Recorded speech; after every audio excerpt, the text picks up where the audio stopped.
hoje nós vamos trabalhar geografia, então página 49 da apostila de geografia, paisagens naturais. Vamos lá. Começa a leitura para mim, Vitor.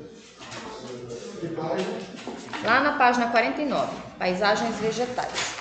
Antes do Vitor começar, eu vou falar para vocês que a gente já tinha conversado sobre isso, né? Determinado clima vai desenvolver o tipo de vegetal daquele local, tá? Então, por exemplo, local chuvoso, né, úmido, não vai desenvolver cactáceas, que são plantas que se adaptam a lugares secos e sem chuva, tá? Então, locais que têm muita umidade vão ter florestas de grande porte, arbustosas, né, fechadas, muitas flores, tá? Então, lugares com menos chuva vai desenvolver vegetações mais escassas, mais longe umas das outras, de porte menor, né? E as cactáceas são os tipos de vegetais que se desenvolvem mais nesses tipos de lugares secos, tá? Então, cada tipo climático vai desenvolver a sua vegetação, seu tipo de vegetação. E é sobre isso que a gente vai falar. Pode começar, Vitor. Hã? Para ler toda a página? Não, você pode ler só até esse quadrinho sustentabilidade. A diversidade climática da Terra reflete na ampla variedade de paisagens vegetais. As diferentes condições atmosféricas dos lugares definem limites naturais para o desenvolvimento das espécies vegetais, sendo fundamentais para a manutenção delas. Sustentabilidade. Antes de começarmos a estudar as formações vegetais, é preciso termos em mente duas noções fundamentais: fitogeografia e biomas. Sobre isso, vejamos o que dizem N. David Hart e Julian J. Ross. Fitogeografia, estudo da distribuição das plantas pelo mundo, que se concentra na maneira como os fatores ambientais influenciaram a evolução e distribuição, também chamada de geografia das plantas. Biomas. Os biomas são identificados como uma comunidade madura ou associação de espécies dominantes numa determinada condição climática vigente. Os biomas mundiais são regiões homogêneas onde interagem vários fatores, mas nas quais a relação entre vegetação, climas e solos tem influência principal. Então, os biomas são o ambiente, né? Tudo que é desenvolvido de vida neste ambiente, tanto de vida vegetal quanto animal, tá? E a fitogeografia, então, é o estudo, né, da distribuição das plantas, de espécies de plantas pelo mundo, tá? Então, são estudiosos que eles direcionam o seu estudo somente a isso, né? A quais plantas se desenvolvem em determinados lugares e por que existe esse desenvolvimento. Pode continuar a leitura para mim, Raíssa? Vai ou não?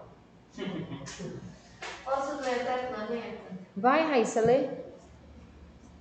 Cada tipo principal de clima apresenta a vegetação nativa correspondente, embora outros fatores também condicionem variações, como o sistema dele.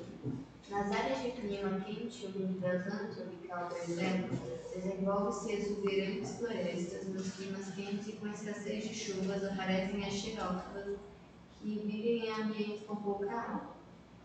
Da mesma forma que o clima é determinante na formação das espécies vegetais, as vegetações são responsáveis pela manutenção da condição do clima onde se desenvolve. Observe o mapa sobre a diversidade de vegetação nativa do planeta. E é interessante essa frase: a vegetação são responsáveis pela manutenção das condições climáticas de determinado lugar. Então, por isso que lugares que houveram uma grande quantidade de devastação através de desmatamento, queimadas, retirada da mata original, esses lugares sofreram modificações climáticas, ou seja, a climatologia ela demora muitos e muitos e muitos anos para modificar-se, mas essa modificação ela acontece, ela é sentida, ela é presenciada, né? Pessoas que moram em determinado local por muito tempo, que conheceram a climatologia daquele local, vão notando essa mudança, né? Nós que somos mais novos e que nascemos agora, não percebemos ainda, vamos perceber daqui a 20, 30 anos, né? Quando a gente estiver vivendo neste mesmo local. Então, essa mudança ela acontece de forma lenta? Acontece, mas a ação do ser humano no meio ambiente é o maior modificador climático que existe no mundo, né, na atualidade, tá? Página 50, desmatamento. que é interessante ali. Vai falar só sobre o que eu falei, que a ação humana vem removendo a vegetação de forma tão acelerada, intensa, né? O que eu acabei de falar para vocês aí. Então, desmatamento. O desmatamento é um dos prejuízos ambientais mais graves que a gente vem sofrendo na atualidade. Então, esse prejuízo ambiental, ele causa, entre outras coisas, né, o aquecimento global, né, o aumento no efeito estufa, o aumento de poluição, tá? Degradação ambiental, morte de espécies de vegetais e animais, tá? Então, por isso que esse vilão chamado desmatamento, ele é tão presente em todos os conteúdos de geografia que a gente for estudar. E ele é tão presente nos assuntos atuais. Hoje se fala tanto em sustentabilidade. O que seria sustentabilidade? É fazer com que o ser humano desenvolva as suas técnicas agrícolas, suas técnicas pecuárias, suas técnicas de indústria, sem estragar o meio ambiente, de uma forma ao cuidar deste meio, certo? Isso seria sustentabilidade. Desenvolver a economia sem degradar o meio ambiente. É fácil, não é? Né? Porque o ser humano se acostumou tanto a desmatar, a queimar, a destruir, a modificar, que todos esses verbos que transformam a ação, né, em realmente o objetivo, que é abrir espaço para a construção de novas indústrias, novas cidades, novos projetos, sem pensar então no meio ambiente, sem pensar nos animais, nas plantas, no oxigênio que nós precisamos para respirar, no aquecimento global, certo? No efeito estufa, fez com que nós nos tornássemos agentes modificadores negativos neste meio em que a gente vive. E essa negatividade, ela volta para a gente em forma de doenças, em forma de poluição, em forma de mal-estar. Por quê? Porque a gente está preparando o mundo que nós mesmos vamos viver nele. Tá? Então, assim, nós mesmos preparamos as doenças que nós queremos para nós no futuro. Então, com as nossas mãos, nós fazemos isso. Então, a ação do ser humano no meio, né, o maior modificador do meio ambiente é o ser humano, e a ação dele no meio ambiente transforma o meio, transforma de forma negativa o meio ambiente, não é de forma positiva. Então, enquanto o ser humano não acordar que nós precisamos dessas características, e só por conta das características vegetais, só por conta das características ambientais é que nós estamos aqui, que existe vida no nosso planeta, enquanto ele não se der conta que todas essas características são fundamentais para a nossa vida, ele não vai se dar conta que sem essas características nós não vamos sobreviver aqui, né? Então, assim, é uma ação que vai demorar, mas se as pessoas criarem consciência, cada passo que será dado aqui para frente vai melhorando um pouco o que já foi destruído. Agora, se ela não tomar consciência do mal que está causando ao meio ambiente, cada passo daqui para frente vai causar maiores prejuízos e vai chegar num tempo em que nós não teremos mais características saudáveis para a vida no nosso planeta. Isso é muito triste, tá? Depois disso aí, né, podemos ir lá para a página 2052, biodiversidade.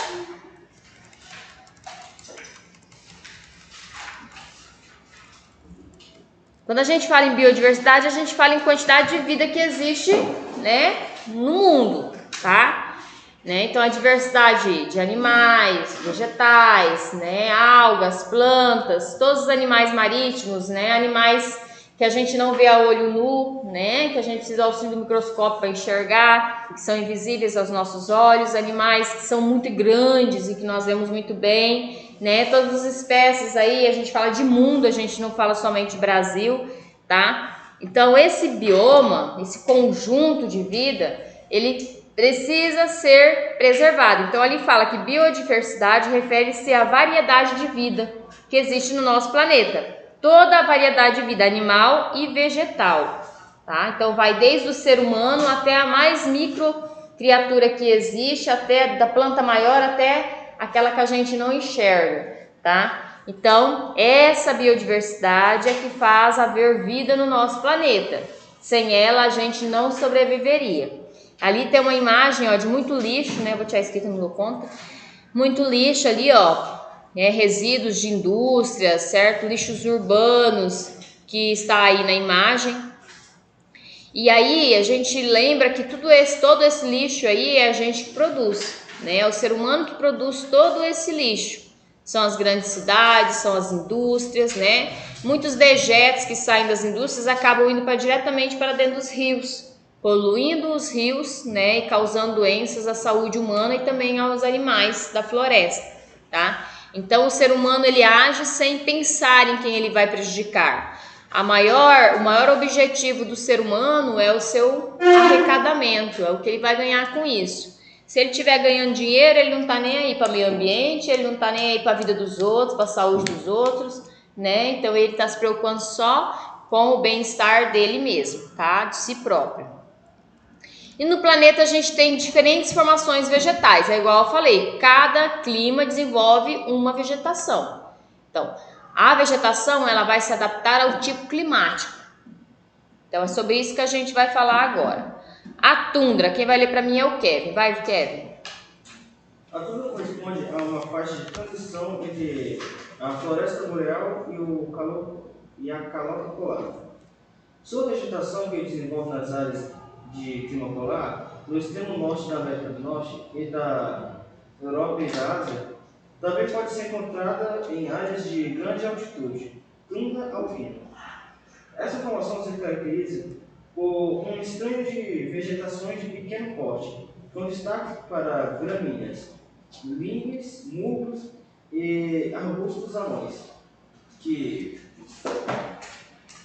proliferam no curto verão. O solo apresenta uma camada congelada, denominada permafrost, que pode ser encontrada a pequena profundidade, 1 metro ou menos. A eclosão da vegetação no período mais quente do ano permite a presença de uma fauna migratória composta pelo caribe, pelo boi almiscarado e pela ovelha de Down. Gente, então a tundra é uma climatologia muito fria, tá? Ela se desenvolve aí no clima polar, ou seja, não é frio, é extremamente frio. Chega a ter então uma película congelada no solo, né? Que recebe o nome aí de permafrost. Então, a vegetação que se adapta a esse tipo de climático são vegetações rasteiras, né? De porte bem pequeno. Tá? Gramíneas, líquens, musgos, arbustos de pequeno porte. A Socorro pediu para marcar o lanche. Marque o lanche aí, quem vai querer lanche, alguém, por gentileza? Nem sei que lanche. Que lanche vai comer? Hoje é segunda, não é aquele assado de pizza? Não, assado é amanhã. Eu não sei, eu não gosto de dar certo as coisas. Não vou pegar, não. Tá, vejam aí. E assim, arbustos pequenos, tá? A gente chama de arbustos anões, e alguns tipos de animal que se desenvolve nesse frio todo, né? O caribu e o boi amiscarado e ovelhas Down, tá? Esses são os tipos de animais que mais conseguem se adaptar a esse tipo climático. A floresta boreal, taiga ou floresta de coníferas. Lê pra mim, Guilherme. Corresponde a uma cobertura florestal, aberta ao ambiente. Desenvolve-se nas regiões de clima frio, a norte da América do Norte, Canadá, norte da América e da norte da Europa e da Ásia, Sibéria e Rússia. Essas áreas compõem arbustos e vermições. Assim, as árvores com folhas em forma de abelha, fasciculares, resistem a baixas temperaturas. Predominam as coníferas, como o pinheiro e o abelha. A madeira mole dos pinheiros é intensamente popular para a obtenção da celulose. Os principais países que possuem seus territórios as produtores de papel do mundo, a exemplo do Canadá.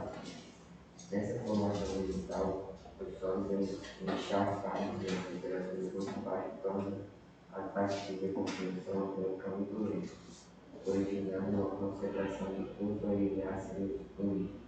Ótimo. Então, assim, essa floresta boreal, ela não se desenvolve em clima polar, ela já se desenvolve em clima mais ameno, de climas frios, tá? A principal espécie vegetal desse tipo aí de vegetação é os pinheiros, são os pinheiros. Eles resistem a um frio extremo, Da mesma forma que depois eles vão resistir ao pequeno calor do verão curto que existe nesse tipo de vegetação, tá? Então, esse tipo de vegetação, a gente pode aqui no Brasil dizer que ele pode se desenvolver na região sul do Brasil em épocas, né, em regiões que tem frio, né, em algumas épocas do ano, aí de julho até outubro, novembro, né, Rio Grande do Sul, tá? Então, regiões que realmente chegam até 0 graus, 3 menos negativos, né, abaixo de 0 em algumas épocas do ano.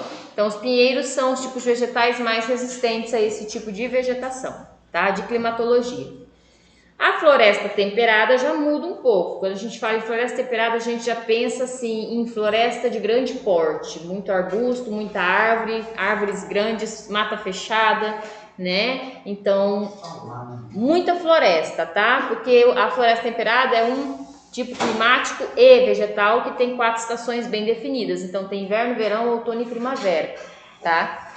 Então, nesse tipo de floresta, né, existem a época do sol quente, a época chuvosa, a época que as folhas caem e a época que as flores brotam, que começam a se abrir, que é a primavera. Então, ela é um tipo vegetal de grande porte. Floresta temperada, vai lá, Paloma.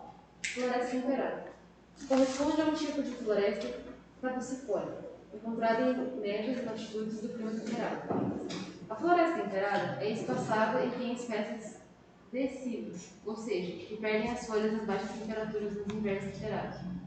Nelas, uma das árvores mais comuns são os plátanos, que podem atingir entre 40 e 50 metros de altura. Destacam-se também o carvalho, os bordos e as faivas. Ainda podem ser encontrados fragmentos das florestas temperadas na Europa Ocidental e Central, no norte dos Estados Unidos, na porção oriental da China e na parte central da Rússia. No Japão, são mais contínuas porque o país tem grandes preocupações com a conservação.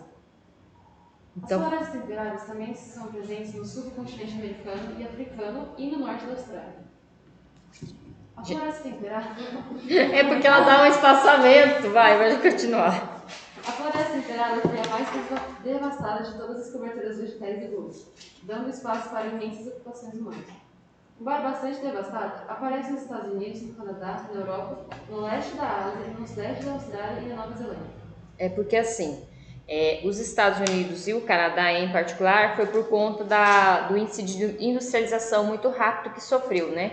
Então precisou abrir rapidamente todo o seu território para expansão, né? Construção. Por isso ele devastou muitas suas áreas naturais e dentre elas então a floresta temperada, tá? Normalmente esse tipo de floresta ela se desenvolve em lugares que são nem tão quentes e nem tão frios, temperaturas amenas, climatologia amena. Então o clima dessa floresta é o clima temperado, é o clima que vai se adaptar melhor a esse tipo vegetal. As pradarias, os campos ou estepes, vai lá, Leonardo. Também típicas do clima temperado, principalmente continental, as pradarias desenvolvem-se na América do Norte, no centro-sul da América do Sul, na Ásia Central, no leste da Austrália e no sul da África. Compreende o tipo de vegetação formado basicamente por gramíneas, propício ao desenvolvimento das atividades agropastoras. No Brasil, esse tipo de vegetação é encontrado no Rio Grande do Sul. Com índices pluviométricos mais baixos que os das áreas cobertas por florestas temperadas, a vegetação predominante é herbácea, formando uma paisagem natural que favorece a pecuária extensiva. Os solos escuros, ricos em matéria orgânica, permitem uma agricultura mecanizada que produz grãos.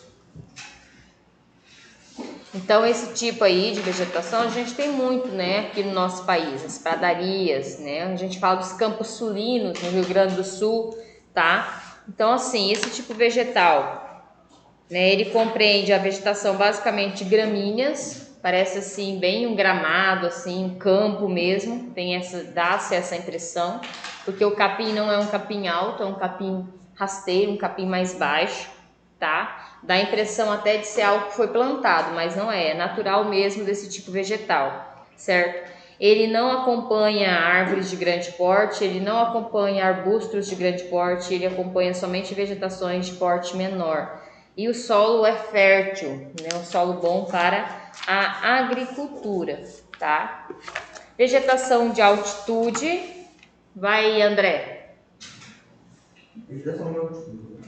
Em virtude das baixas temperaturas, mesmo em altitudes baixas, terrenos elevados apresentam vegetação escassa, diferente daquelas que desenvolvem-se nas sopés das montanhas. Nas áreas de clima frio de montanha, sobrevivem apenas ervas e algumas espécies de arbustos que resistem ao frio. São encontradas principalmente nas encostas das cordilheiras dos Andes, na América do Sul, nas montanhas rochosas, na América do Norte, nos Alpes, na Europa, no Himalaia, Ásia. Isso, então a vegetação de altitude é a vegetação que se desenvolve nos morros, nas montanhas, tá? A gente sabe que quanto mais alto, mais frio, então a vegetação que se desenvolve nessa climatologia um pouco mais fria, tá? Não é uma vegetação de grande porte, normalmente o solo é acidentado e cheio de pedras, de rochas, tá? Então essa vegetação, ela é uma vegetação de porte menor, normalmente as árvores são tortas, justamente por conta do solo não muito fértil, tá? E são árvores que resistem então ao tipo climático frio, certo? A gente vai ficar bem aí, tá? Podem marcar aí na apostila de vocês, que já é 7h40, né? 7h45 bate o sino, tá? Na próxima aula a gente continua então. Mas pronto, a gente tem mais uma aula assim. Verdade, hoje é segunda. Verdade, vamos continuar então. Olha aí, tá voando Já aqui. me lembrei, já passou uma aula. Já, vamos lá então. Vegetação mediterrânea. De novo, quem lê é o Vitor. Vai lá, Vitor. Vegetação que se desenvolve no sul da Europa, na Ásia Menor, no centro e extremo norte e sul da África, onde ocorre o clima mediterrâneo. A vegetação típica são as muitas como garrigue e o maquis, formado também por arbustos e árvores de pequeno porte, como as oliveiras e os sobreiros. Também é conhecida como matas esterófilas ou esteromórficas. Essas formações podem ser encontradas nas zonas temperadas, que apresentam verões quentes e secos e invernos úmidos, clima mediterrâneo, em áreas de menor pluviosidade, isto é, onde a precipitação pluvial anual é inferior a 600 milímetros. Recebem vários nomes regionais em diversas partes do mundo: maquis, fimbus, chaparral, matorral, garrigue e mato. As principais áreas remanescentes são encontradas em locais que margeiam o mar Mediterrâneo. Isso. Então, a vegetação mediterrânea, a gente fala que são as vegetações rodeadas pelo mar Mediterrâneo, tá? E essa vegetação, então, apresentam árvores de porte médio, é uma vegetação mais fechada, tá? Tem inverno bem seco, um inverno bem seco e depois um verão chuvoso, né? O lugar que chove menos, chove 600 milímetros anuais, certo? Na época, claro, das chuvas, né? De índices pluviométricos, tá? Esse tipo de vegetação, ele é uma vegetação normalmente que se desenvolve somente, né? Somente aí ao redor dos mares, tá? Não é uma vegetação que pode se desenvolver tipo em outros locais, tá? Savanas e cerrados, que é um tipo de vegetação muito desenvolvido na África, eu gosto muito, acho muito lindo assim, né? Talvez um dos maiores sonhos da minha vida é ter dinheiro para poder viajar e conhecer esses locais aí, ó. Né? Então vamos lá. Savanas e cerrados. Vai, quem lê é o Kevin. Vai, vou colocar você ler primeiro, depois a Raíssa. Vai. A savana é vegetação típica do clima tropical. Estende-se por 20% do planeta e a maior extensão encontra-se na África. Licença. Ninguém vai querer lanche? Alguém menos hoje? Hoje é assado. Márcia, Leonardo, assado de pizza. Eu falei pra vocês que era o assado hoje. Pra mim, pra amanhã. Aqui, não tem trazido muito, não. Acho que sim, pode ver. Bonito. Mais alguém? Um bacalhau, dor de barriga eu vou separar. Inversão, cara. Você não pode fazer uma gêmea. Vamos lá, pode continuar. Já parei mesmo? Na África, né? É. Ocorre no centro da América do Sul, no norte da América Central e na região central da África, e em áreas da Austrália. Compreende vegetação formada por plantas rasteiras e árvores de pequeno porte, com folhas grossas, galhos e troncos retorcidos, e raízes profundas, e faz a absorção da água nos solos mais baixos. No Isso. Brasil, conhecida como cerrado, desenvolvendo-se principalmente no centro do território. Esse tipo de vegetação a gente tem muito aqui no Mato Grosso. Então, quem vai ali de Cuiabá, Chapada dos Guimarães, né, vai reconhecer esse tipo vegetal, que é o cerrado mato-grossense. Então, a gente percebe assim que o cerrado africano ele tem a gente tem uma visão diferente. Quando a gente fala do cerrado africano, a gente fala de capim seco, né, aquele campo assim, né, capim mais ou menos na altura dessa mesa, ralo, tá?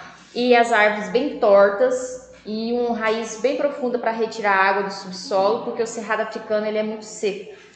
Já quando a gente fala do cerrado mato-grossense, a gente fala de um cerrado com árvores tortas por conta da quantidade de pedras que é encontrado no solo do nosso cerrado, tá? Então, árvores de pequeno porte, normalmente elas não chegam nem a 1,5 m de altura, são árvores pequenas, tortas, de galhos tortos, com folhagem escassa, né?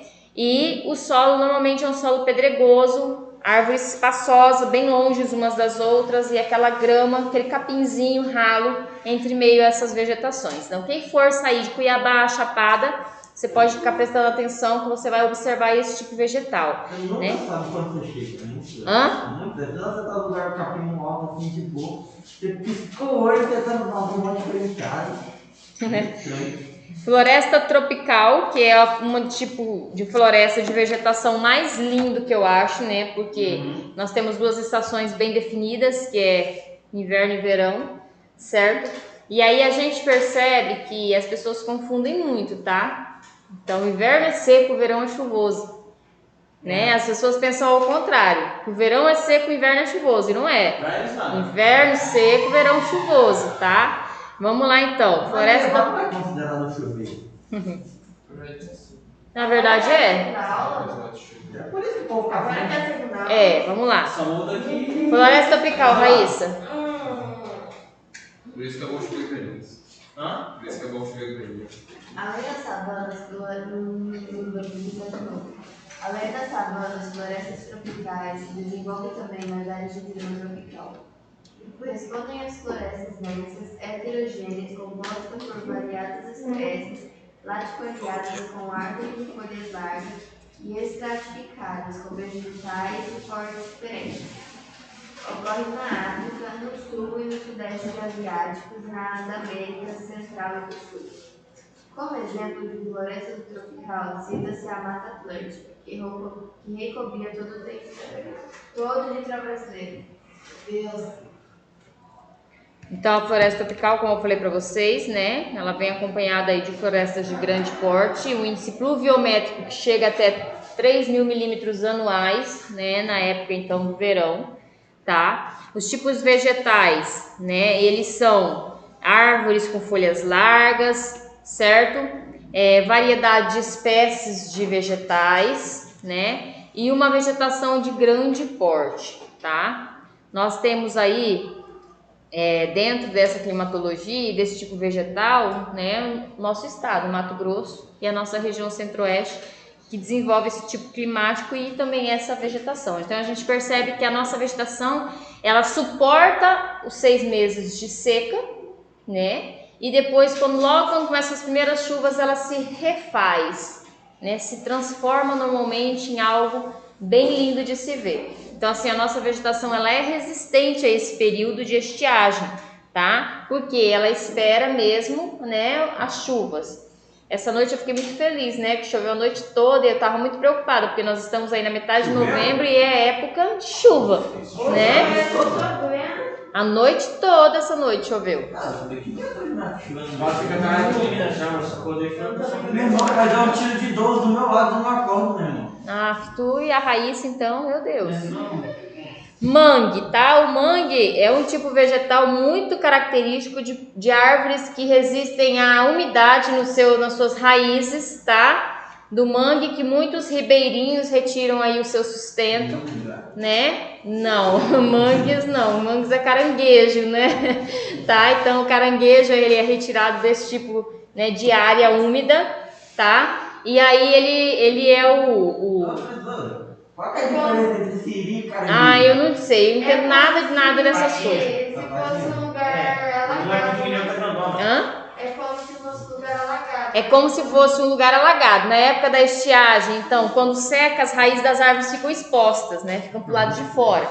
E na época da chuva, então, aquela área alaga, né? E aí cobre todas as raízes das árvores e chega a cobrir quase as árvores também.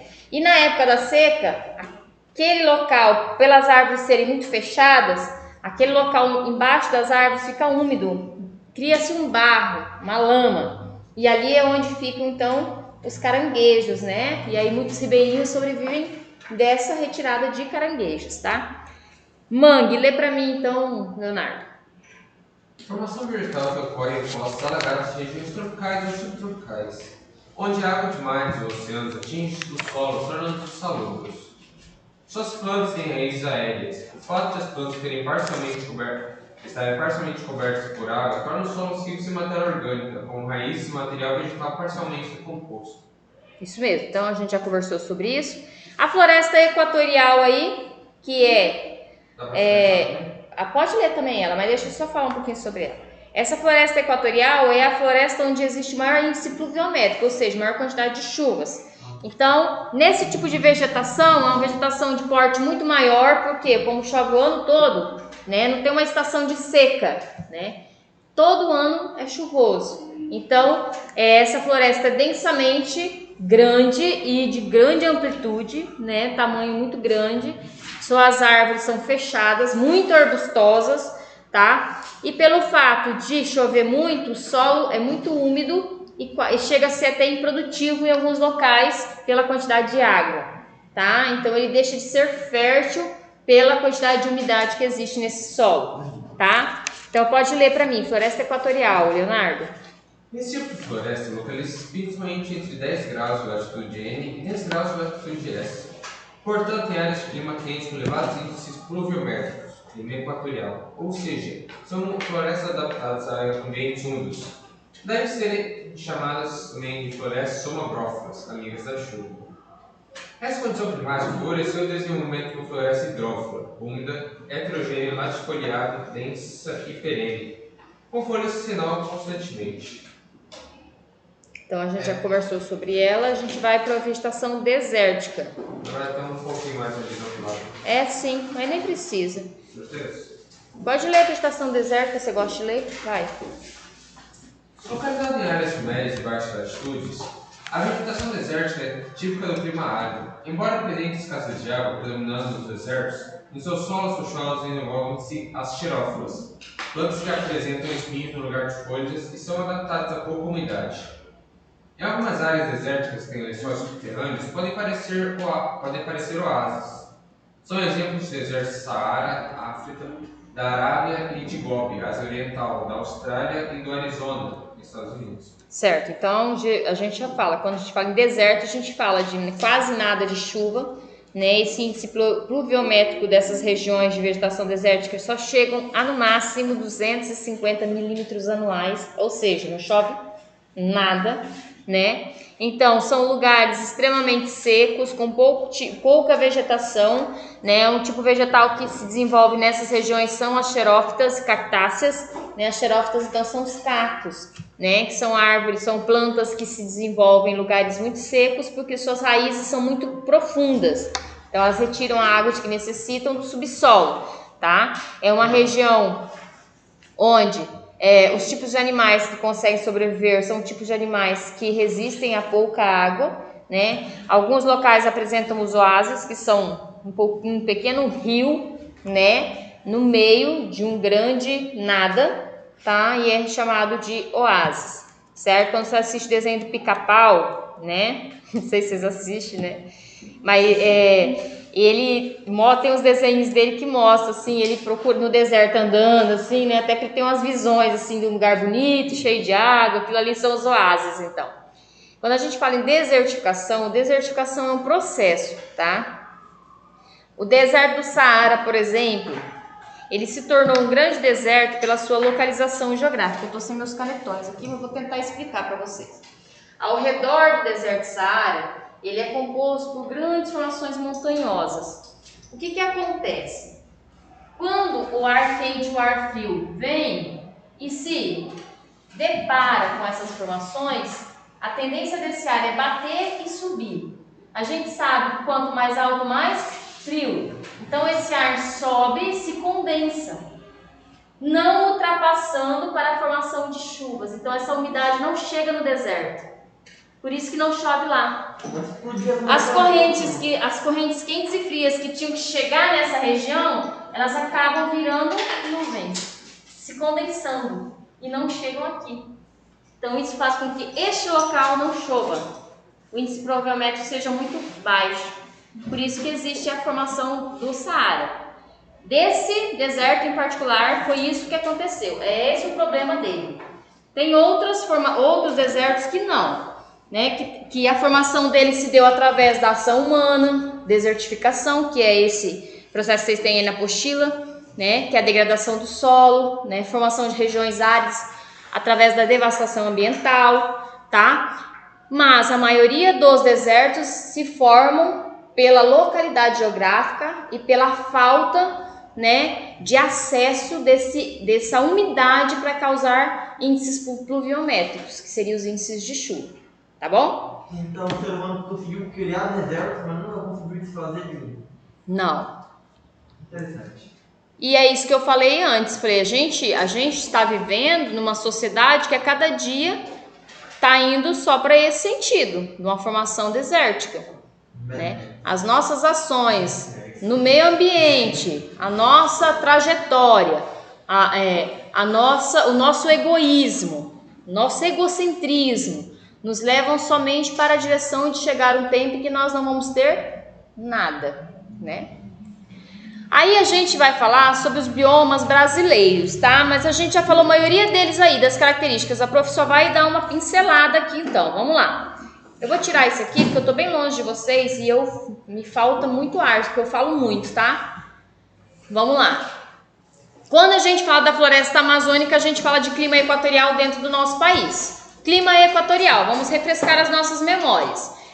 Índice pluviométrico muito alto, chuva o ano todo, chega a quase 3.000 milímetros anuais, florestas densamente grandes, fechadas, né? Temos aí a floresta amazônica, que é um exemplo lindo disso.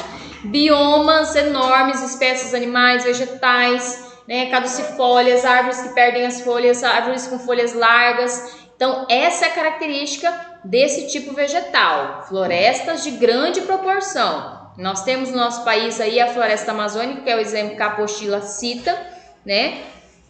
E nós temos a mata de terra firme, né? Que são em áreas mais altas, áreas mais elevadas. As matas de várzea, que são áreas de inundação, que estão sujeitos a algum período do ano ficarem com as suas raízes úmidas, né? E a mata do Iguapó em áreas que ficam alagadas o ano todo. Então esse tipo vegetal, ele tem essa tendência à adaptação à umidade. Isso faz, como eu falei lá atrás, com que o solo não seja assim tão fértil. Então, para a agricultura se desenvolver nesse tipo de solo, é preciso ter aí um cuidado com este solo. Então vai ter que se jogar calcário, vai ter que se jogar aí humus, né? Para que este solo se torne fértil na proporção da produção de, por exemplo, grãos, né? Ele não é um solo rico, ele é um solo pobre, tá? A gente fala de floresta tropical, a gente já falou aqui do Mato Grosso, que o nosso clima é o tropical, então a nossa vegetação também é tropical, 2 estações bem definidas, inverno e verão, tá? Inverno seco, verão chuvoso, estamos passando por essa estação agora, tá? É importante dizer que nossa floresta é latifoliada, ou seja, árvores de grande porte que resistem à estação seca, né? Esperando então aí a estação chuvosa. Quando a gente fala de mata das araucárias, né? A gente logo pensa aí, né? Em castanhais, né? Que é bem registrado por esse tipo vegetal, tá? Então as matas das araucárias aí, ela é associada ao clima subtropical, então climas um pouco mais frios, assim como os pinheiros que a gente estudou lá atrás, né? São árvores que se adaptam a tempos de frio e a tempos de calor. Então, por isso que esse tipo de vegetal ele se desenvolve principalmente na região sul do nosso país, né? Porque é uma região que em alguns meses do ano, né, tem algum frio que pode chegar até 0 graus, tá? Matas dos cocais, o nome já fala, né? Regiões com muitos coqueiros, né? Produções. Nordeste do Brasil é muito marcado, né? Por carnaúbas, certo? Esse tipo de vegetação corresponde à área de transição entre a floresta amazônica, né? E o cerrado, né? A caatinga também, formado por palmeiras, coqueiros, babaçu, a carnaúba, tá? O coquinho babaçu, né? Então, assim, são áreas normalmente litorâneas, tá? De praia. Deixa eu ver o que mais a gente tem aí. As pessoas sobrevivem, né, nessa área aí, retirando o coco. Do coco você tira o óleo, né? Do coco babaçu. Você vende a fruta, né? Então, assim, é um dos... Isso. O cerrado nós já conversamos, né? Falamos sobre o cerrado aqui do Mato Grosso. O Pantanal Mato Grossense também, né, corresponde a uma formação complexa, ali na página 60. Ele agrupa diferentes formações vegetais, ele agrupa campos, ele agrupa cerrados, florestas, porque ele é um bioma que em determinada época do ano alaga, fica todo alagado, né? E em outra época do ano ele seca, mas os rios permanentes permanecem cheios, né? Então a região é muito linda, né, para se viver. É uma região também que tem um bioma natural muito rico, né? Então muitas espécies de animais e vegetais. A caatinga já pega áreas mais secas, que não chega a ser desértica, mas o índice pluviométrico é bem baixo, chove muito pouco. Localizado aí nas áreas de clima semiárido do sertão nordestino. São as regiões que chove muito pouco, onde as pessoas passam sufocos aí por falta de chuva, solos secos, né? Então as plantas que se adaptam aí são as cactáceas, até tem uma imagem aí, né, de cactos aí, ó. A vegetação é de pequeno porte, árvores tortas, gramíneas, tá? Esse é o tipo vegetal então dos semiáridos. Os campos nós falamos, né, sobre os campos sulinos aí na região sul. O mangue nós falamos também, certo? A restinga são formações litorâneas, né? Normalmente onde tem praias, tá? Então a cobertura vegetal das restingas é gramíneas, árvores pequenas, tá? Uma formação diversificada com algumas flores, herbáceas, né? Suas plantas são extremamente adaptadas às condições climáticas deste lugar, até porque o solo é areia. Né? Então não é todo tipo vegetal que se adapta a este tipo de solo. As matas ciliares, né, são florestas e outras formas vegetais nativas. Normalmente a gente sabe que mata ciliar é quando ela está à beira dos rios. Normalmente esse tipo de mata que protege, né, as cabeceiras dos rios, as nascentes, para que essa nascente não deixe de produzir a água, né? Aí ali está explicando, tem um desenho. Então as matas ciliares apresentam várias funções, reduzem o escoamento superficial da água, diminuem o processo de desvio das margens, impedem o transporte de sedimentos para os córregos, controlam o fluxo e vazão anual do rio, formam o microclima, são corredores ecológicos, porque abraçam aí várias espécies de animais e vegetais e fornecem alimentos para um conjunto de espécies de peixes chamados de ictiofauna, tá? Então, assim, por isso é tão importante a preservação das matas ciliares. Professora, tem determinado lugar? Não. Toda mata ao redor de um rio recebe o nome de mata ciliar, tá? Então, ela é uma espécie vegetal que recebe este nome por estar ao redor de um rio principal.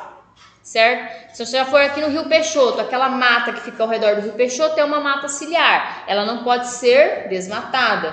Tá? A partir do momento que ela é desmatada, ela começa a atingir diretamente este rio. Então este rio vai começar a não ter a quantidade de água normal que ele teria anos antes. Este rio vai começar a ter o processo de reposição da água num índice muito menor e talvez um dia ele pare de repor a água naturalmente na natureza. Então essa mata ciliar era de primordial importância não só para a água deste rio, não só para a manutenção humana, mas para a vida de todas as espécies animais que estão ali. Exemplo agora, né? Do Peixoto tá seco. Então, mas é porque nessa época aqui nós já estaríamos numa estação chuvosa, né? E nós não estamos recebendo chuva.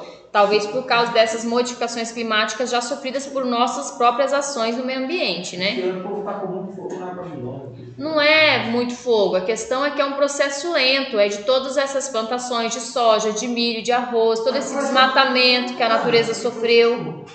Mano, normal, parou de chover do nada. Aí vem o El Niño, né? A Lanina, né? Que são fenômenos climáticos que são causados pela ação do ser humano, desmatamento. Ou ele causa uma cheia muito grande, uma quantidade de índice pluviométrico que chega a alagar os locais, ou ele causa uma seca extrema, né? Então, Eu esperava acontecer gradativamente. então aí, ó, nós temos os domínios morfológicos, que são as regiões onde se desenvolvem esses tipos vegetais. Então, no mapa nós temos aí o domínio amazônico, que é ali na região norte, né? O domínio do cerrado, que ela pega aí um pouco da região sudeste, um pouco da região centro-oeste, tá? O domínio da caatinga, que é o amarelinho que pega a região nordeste. O domínio dos mares e morros, que pega ali o litoral, aí pega Rio de Janeiro, tá? Pega ali aquelas cidadezinhas ao redor, ali, bem na beiradinha do Nordeste ali, né? Nos entornos. Depois nós temos a Araucária, né? Que pega a região sul do Brasil. Os domínios de pradaria, também pega um pouquinho da região sul aí. E o domínio de transição, que são as regiões que podem ter tipos vegetais diferentes, tá? E aí ali embaixo tem uma tabela que vai explicar cada um desses domínios. Vocês vão precisar ler aí, né? E analisar o mapa para poder responder então as atividades até o final da apostila. Boa sorte para vocês. Vocês têm um leito de atividades aí, né? Então podem começar. E aí nós vamos finalizar.